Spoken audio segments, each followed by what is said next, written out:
I'm not good with gifts. Growing up, Christmas and birthdays were always kind of fraught. I was never allowed to visit friends' houses, and they weren't allowed to visit us, which made birthday parties a little disconnected. Stuff would come, my parents would buy me things, sure, but the whole language people have of, you're a nice person I want to give a gift to, or I have received a gift from you and I want to thank you for being so generous, that wasn't something I ever learned, for all kinds of reasons. It's hindered me my whole life.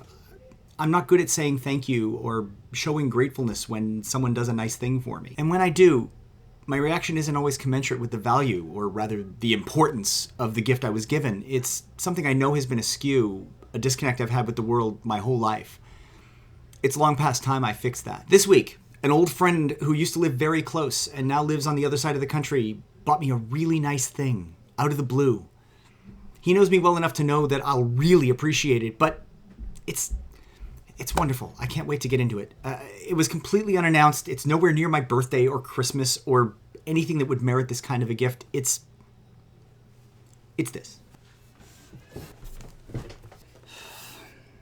It's this. Federico Fellini has long been a catchword for, or catchphrase for, weird movies with surreal stuff in them, but that's not really what he does. There are Italian filmmakers from that era who lean hard into the, this is a work of art, not a linear story, so part of filmmaking, far more than the coherent narrative end of things, like Luchino Visconti or Pier Paolo Pasolini. But compared to them, Fellini is positively linear. Yes, he does lapse into dream sequences and reveries from time to time, but he's good at weaving in and out of them, and he's an expert at keeping things moving. He's really a master. That said, I've only seen a handful of his movies. La Strada and Knights of Cabiria. They both star his wife, Giulietta Messina. She's the only hooker with a heart of gold character I ever want to see in this or any other film.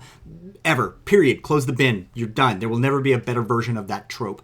She's just so amazing. She's just so amazing. And then there's Otto e Mezzo, 8.5, which is the greatest film about filmmaking I'll ever see. And there are some great ones. I made a whole list of films about filmmaking. I'll link to it. In 8.5, Marcello Mastroianni drifts through his life, and everyone around him acts as if he's in control of the ship, and he's not. He's completely lost. He plumbs his own memories, his own childhood, the ghosts of past projects and lovers, the inside of his own dreams, and while these things bring him comfort, they're not useful or helpful. Okay, that one is a bit surreal, but it's also one of the 2 or 3 greatest works of cinema I will ever see, and it's just such a feast, such a visual feast. Anyway, so this has come up in conversation over the years, and Criterion recently came out with this box set of some of the highlights of his career. It includes La Strada and Knights of Cabiria and 8.5, plus a mess of his other films that I have not yet seen. How can you have not seen La Dolce Vita, Tony? Is everything okay? And, well, this is a really nice gift. And I never learned how to say thank you when someone did a really nice thing for me. I always feel like I'm either not being thankful enough or disingenuous or overdoing it on the effusiveness. I know people say when thanking somebody just to speak from the heart. Well, yeah, that's fine, but that's the thing. I feel incredibly grateful that I have friends who are this generous, who feel this generosity toward me and the people I love.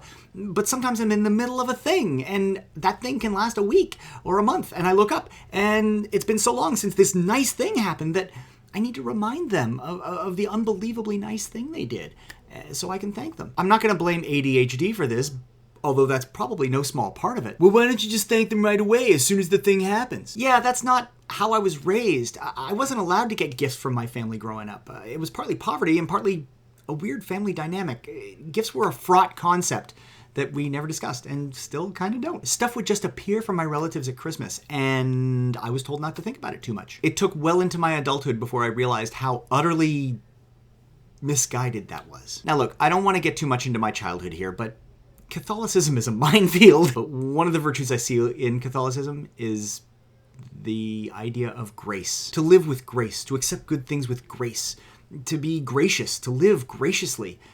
That feels like a virtue that makes living in a world with other people a lot better. It greases the wheels.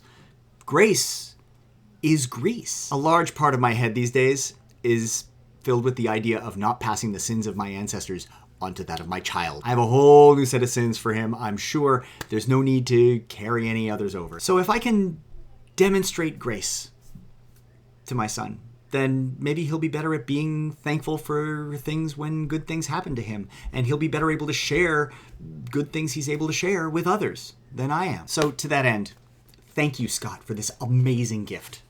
I look forward to cracking it and filling some gaps in my cinematic knowledge and talking it out with you, possibly on this channel. There is literally nothing that would please me more. Thank you. And thank you. Thank you.